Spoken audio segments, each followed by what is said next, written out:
गहरी रात का समय था। गांव के ऊपर आसमान में लाल चांद चमक रहा था। हवाएं अजीब तरह से सरसराहट कर रही थीं, जैसे किसी को पुकार रही हों। दूर जंगल से कुत्तों के भौंकने की आवाज बार बार सुनाई दे रही थी। इस गांव में एक जोड़ा रहता था, अयान और सना। दोनों की शादी को 2 साल हुए थे और अब सना गर्भवती थी।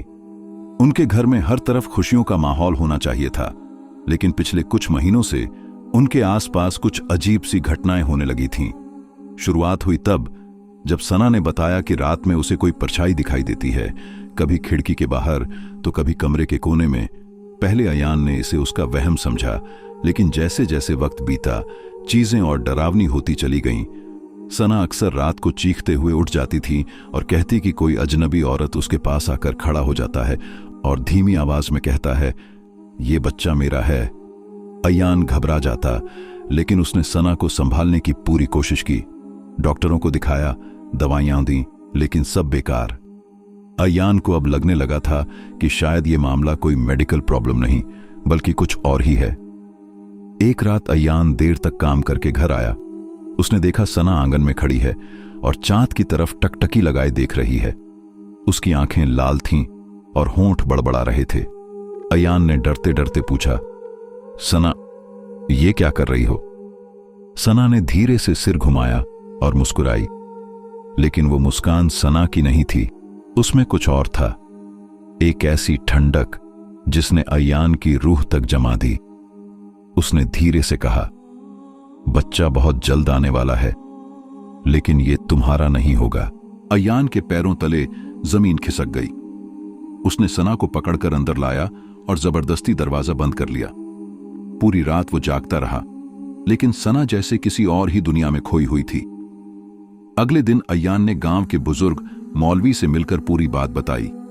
मौलवी ने गहरी सांस लेकर कहा, अयान, जिस औरत से तुम शादी करके आए हो उस पर किसी जिन्न का साया है और लगता है कि वही जिन्न अब तुम्हारे होने वाले बच्चे पर भी दावा कर रहा है। अयान ने कांपते हुए पूछा, क्या ये बच्चा जिन्न का है? मौलवी ने उसकी आंखों में देखते हुए कहा, हां बेटा, अगर तुरंत कुछ नहीं किया गया तो ये बच्चा इंसान नहीं, बल्कि आधा जिन्न और आधा इंसान होगा, और ये किसी के लिए भी सुरक्षित नहीं होगा। ये सुनते ही अयान की रूह कांप गई, लेकिन अब उसके पास हिम्मत दिखाने के अलावा कोई रास्ता नहीं था। उसने मौलवी से मदद मांगी। मौलवी ने कहा कि आने वाले शुक्रवार की रात सबसे खतरनाक होगी, क्योंकि तब जिन्न पूरी ताकत से आएगा और बच्चे पर कब्जा कर लेगा। दिन गुजरते गए और सना की हालत और बिगड़ती गई। कभी वह अजीब अजीब आवाजों में बोलने लगती, कभी अचानक हंसने लगती और कभी खुद को चोट पहुंचाने लगती। अयान पूरी कोशिश करता कि उसे बचा सके, लेकिन उसका डर बढ़ता जा रहा था। फिर आया वो शुक्रवार। रात का अंधेरा फैल चुका था। मौलवी ने घर के चारों ओर तावीज और कुरान की आयतों से हिफाजत की दीवार बनाई, लेकिन अंदर का माहौल और भी खतरनाक होता जा रहा था। सना दर्द से चीख रही थी, उसका शरीर कांप रहा था और आंखों से जैसे आग निकल रही थी। अचानक पूरे घर में जोर की हवा चली और दरवाजे खिड़कियां जोर जोर से हिलने लगीं। बच्चे की रोने की आवाज गूंजने लगी, जबकि अभी जन्म भी नहीं हुआ था। अयान डर से कांप रहा था, लेकिन मौलवी ने उसे मजबूत रहने को कहा। सना जमीन पर गिर पड़ी और जोर जोर से चिल्लाने लगी, ये बच्चा मेरा है, किसी को नहीं दूंगी। उसकी आवाज में औरत और मर्द दोनों की टोन मिलकर एक अजीब सा डर पैदा कर रही थी। अचानक घर के एक कोने से धुआं उठने लगा और उस धुएं से एक काला साया बाहर निकला। उसकी आंखें आग की तरह जल रही थीं। वो जिन्न था। उसने गरजते हुए कहा, यह बच्चा मेरे खून से बना है, कोई मुझे इससे अलग नहीं कर सकता। मौलवी ने जोर से तिलावत शुरू की, लेकिन जिन्न और भी भयंकर होता चला गया। घर की दीवारें हिलने लगीं, चीजें अपने आप उड़ने लगीं और सन्ना की चीखें आसमान चीर रही थीं। अयान अब टूट चुका था। उसने अल्लाह से रो रो कर दुआ मांगी, या अल्लाह, मेरी बीवी और मेरे बच्चे को बचा ले। लेकिन तभी कमरे में बच्चे की रोने की असली आवाज गूंज उठी। सना ने बच्चे को जन्म दे दिया था, लेकिन उस बच्चे की शक्ल देखकर सबकी रूह कांप गई। उसका चेहरा आधा इंसानी था और आधा किसी दानव जैसा। उसकी आंखें लाल चमक रही थीं और दांत नुकीले थे। जिन्न जोर से हंसा और बोला, देखो, मेरा वारिस आ चुका है, अब ये दुनिया मेरी होगी। मौलवी ने पूरी ताकत से ताबीज बच्चे पर फेंका और आयत पढ़ी। बच्चा जोर से चीखने लगा और जिन्न दर्द से तड़प उठा। लेकिन कहानी यहीं खत्म नहीं हुई। बच्चे की चीख पूरे घर में गूंज रही थी। उसकी आंखें खून की तरह लाल चमक रही थीं और उसके छोटे छोटे हाथ हवा में ऐसे झटपटा रहे थे मानो किसी को पकड़ने की कोशिश कर रहे हों। मौलवी ने ताबीज बच्चे के सीने पर रखा और पूरी ताकत से कुरान की आयतें पढ़ने लगे। बच्चा जोर जोर से तड़पने लगा और उसी के साथ कमरे में मौजूद जिन्न चीख उठा, ये मेरा है, कोई मुझे इससे अलग नहीं कर सकता। कमरा अंधेरे और धुएं से भर गया। खिड़कियां अपने आप बंद हो गईं। अयान ने कांपते हाथों से सना को पकड़ रखा था, जो अभी भी बेहद कमजोर हालत में थी। उसका चेहरा पीला पड़ चुका था, लेकिन उसकी आंखों से आंसू बह रहे थे। वह धीमी आवाज में कह रही थी, अयान, हमारे बच्चे को बचा लो। मौलवी ने पूरा जोर लगाकर जिन्न से कहा, यह बच्चा अल्लाह की अमानत है, तेरे जैसे किसी शैतान का नहीं। जिन्न ने डरावनी हंसी छोड़ी, तुम इंसानों को लगता है कि आयतों से मुझे रोक सकते हो? यह बच्चा मेरे खून से बना है, चाहे तुम लाख दुआएं पढ़ लो, इसका असली मालिक मैं ही हूं। इतना कहकर जिन्न ने हाथ बढ़ाया और बच्चे की तरफ झपटा। तभी मौलवी ने अपनी जेब से एक और ताबीज निकाला और जोर से बच्चे की नाल पर बांध दिया। अचानक बच्चा जोर से चीखा और उसकी आंखें सामान्य हो गईं। कुछ पल के लिए सन्नाटा छा गया। जिन्न गुस्से में तड़प उठा और धुएं में गुम हो गया। लेकिन जाते जाते उसकी आवाज गूंजी, तुम मुझे आज भगा सकते हो, लेकिन हमेशा के लिए नहीं। मैं वापस आऊंगा। जब ये बच्चा बड़ा होगा तब मैं लौटूंगा और उस वक्त कोई इसे मुझसे नहीं बचा पाएगा। घर में फिर से सन्नाटा पसर गया। मौलवी थककर जमीन पर बैठ गए। अयान ने बच्चे को अपनी गोद में लिया।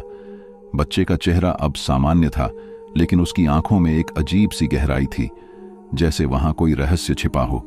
दिन बीतते गए। अयान और सना ने बच्चे का नाम रखा आरिज।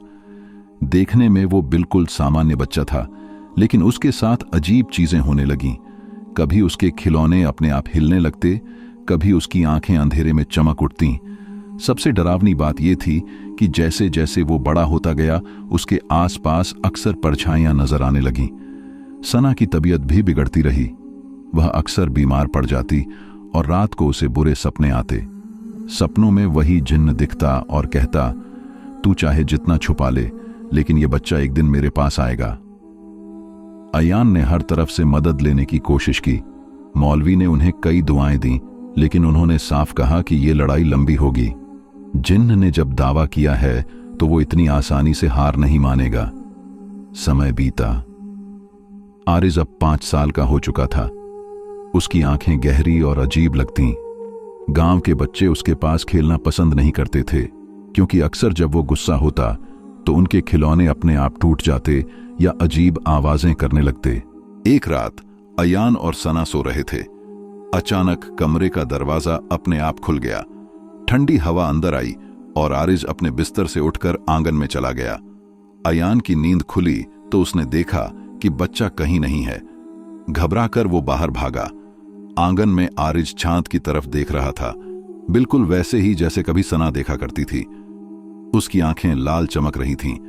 अयान ने डरते हुए पुकारा, आरिज, अंदर आओ बेटा। आरिज ने धीरे से सिर घुमाया और उसकी आवाज बदल चुकी थी। वो मासूम बच्चे जैसी नहीं, बल्कि गहरी और भारी थी। अब्बू, वो मुझे बुला रहा है। अयान का दिल कांप गया। उसने दौड़कर बच्चे को उठाया और कमरे के अंदर ले आया। सना भी जाग चुकी थी और रो रही थी। अयान, अब ये हमारे बस में नहीं रहा। अगले दिन अयान फिर मौलवी के पास गया। मौलवी ने गंभीर चेहरा बनाकर कहा, बेटा, मैंने पहले ही कहा था कि जब ये बड़ा होगा तो जिन्न जरूर वापस आएगा। अब तुम्हें बहुत बड़ा फैसला लेना होगा। या तो बच्चे को बचाने के लिए अपनी जान दांव पर लगानी होगी, या फिर, मौलवी की आवाज धीमी हो गई, या फिर उसे दुनिया से अलग करना होगा। अयान ने दहाड़ मारकर कहा, वो मेरा बेटा है, मैं उसे मरने नहीं दूंगा। मौलवी ने सिर झुकाया, तो फिर अल्लाह पर भरोसा रखो, लेकिन याद रखो रास्ता बहुत कठिन होगा। दिन गुजरते गए। जैसे जैसे आरिज 10 साल का हुआ, उसके अंदर की अजीब ताकत और भी प्रकट होने लगी। कभी वो गुस्से में दरवाजे तोड़ देता, कभी बिना छुए चीजें हवा में उड़ने लगती। गांव वाले अब उससे डरने लगे थे।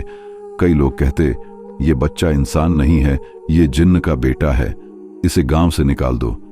अयान और सना दोनों टूट चुके थे, लेकिन उनका दिल बेटे को छोड़ने को तैयार नहीं था। उन्होंने तय किया कि वो उसे कहीं दूर शहर ले जाकर पालेंगे ताकि लोग उसे तंग न करें। लेकिन किस्मत ने कुछ और ही सोच रखा था। एक रात जब सब सो रहे थे, अचानक घर के चारों ओर झोर की आंधी चली। दरवाजे अपने आप खुल गए और घर के बीचों बीच वही काला धुआं उठने लगा। आरिज के बिस्तर से बच्चे की नहीं बल्कि जवान आदमी जैसी चीखें आने लगीं। धुएं से जिन्न बाहर निकला। उसकी आंखें पहले से कहीं ज्यादा भयानक थीं। उसने गरज कर कहा, मैं वापस आ गया, अब कोई मुझे रोक नहीं सकता। ये बच्चा मेरा है और आज इसे मैं अपने साथ ले जाऊंगा। अयान और सना ने आरिज को पकड़ लिया। मौलवी भी वहां मौजूद थे। उन्होंने पूरी ताकत से कुरान की आयतें पढ़ना शुरू किया। घर की दीवारें कांपने लगीं। जिन्न ने आरिज की तरफ हाथ बढ़ाया। बच्चा तड़पने लगा। उसकी आंखें चमक रही थीं और शरीर कांप रहा था। वो चीख कर कह रहा था, अम्मी, अब्बू, मुझे बचा लो। अयान ने अपनी सारी ताकत लगाकर बच्चे को पकड़ रखा था। आंसू उसके चेहरे पर बह रहे थे। उसने जोर से कहा, तू मेरा बेटा है आरिज, तेरा खून मेरा है, तेरा मालिक सिर्फ अल्लाह है, कोई जिन्न नहीं। सना ने भी बच्चे को सीने से लगा लिया और रोते रोते कहा, आरिज, तुम मेरे दिल का टुकड़ा हो, तुम्हें कोई मुझसे छीन नहीं सकता। यह सुनकर अचानक कुछ बदल गया। बच्चे की आंखों से आंसू गिरे। उसका शरीर शांत हो गया। उसने जोर से अल्लाह का नाम लिया और उसी पल कमरे में तेज रोशनी फैल गई। जिन्न जोर से चीखा। उसकी आवाज आसमान तक गूंज गई। उसका साया रोशनी में जलने लगा। वो तड़पता हुआ बोला, नहीं, ये मुमकिन नहीं। और कुछ ही पलों में धुएं की तरह गुम हो गया। घर में सन्नाटा छा गया। मौलवी ने गहरी सांस ली और कहा, अल्लाह ने तुम्हारे बेटे को बचा लिया। यह आसान नहीं था, लेकिन मां बाप का सच्चा प्यार किसी भी बुराई से बड़ा होता है। अयान और सना ने आरिज को कसकर गले लगा लिया। उनकी आंखों से आंसू बह रहे थे, लेकिन ये आंसू डर के नहीं बल्कि राहत के थे। उस रात के बाद आरिज धीरे धीरे सामान्य होने लगा। उसके अजीब लक्षण कम होते गए। गांव वाले भी अब उसे स्वीकार करने लगे। लेकिन अयान और सना के दिल में हमेशा ये डर बना रहा कि कहीं वो जिन्न फिर लौट ना आए। और शायद यही डर उन्हें हमेशा अल्लाह के और करीब ले गया। कहानी यहीं खत्म नहीं होती, क्योंकि जब जब इंसान और शैतान की जंग होती है, वहां डर, मोहब्बत और ईमान की असली ताकत सामने आती है।